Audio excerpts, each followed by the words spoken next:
کر تو ڈر، نہ کر تو خدا کے غضب سے ڈر۔ جو شخص برا کام کرے اس کو برے کام کے لیے خدا سے ڈرنا چاہیے، اور جو شخص برا کام نہ کرے اسے بھی خدا کے غضب سے خوف کھانا چاہیے۔ مطلب یہ ہے کہ ہر شخص کو ہمیشہ خدا کے غضب سے ڈرنا چاہیے۔ اس مثل کے پس منظر میں ایک سبق آموز حکایت بیان کی جاتی ہے۔ کسی جگہ دو درویش رہتے تھے، آپس میں ان کی دوستی بھی تھی۔ ایک درویش نے دوسرے درویش سے کہا، کر تو ڈر، نہ کر تو خدا کے غضب سے ڈر۔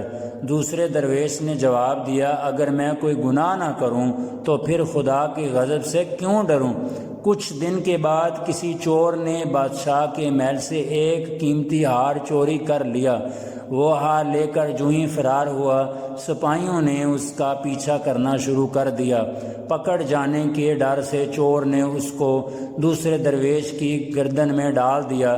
درویش کو اس کی خبر نہ ہوئی، کیونکہ وہ آنکھ بند کیے ہوئے خدا کی یاد میں محو تھا۔ تھوڑی دیر کے بعد چور کو ڈھونڈتے ہوئے سپاہی درویش کی کٹیا تک آ گئے۔ درویش کے گلے میں ہار دیکھ کر سپاہیوں نے درویش کو پکڑ لیا اور بادشاہ کے حضور میں پیش کر دیا۔ درویش نے اپنی بے گناہی ثابت کرنے کی ہر چند کوشش کی، مگر بادشاہ کو یقین نہ ہوا۔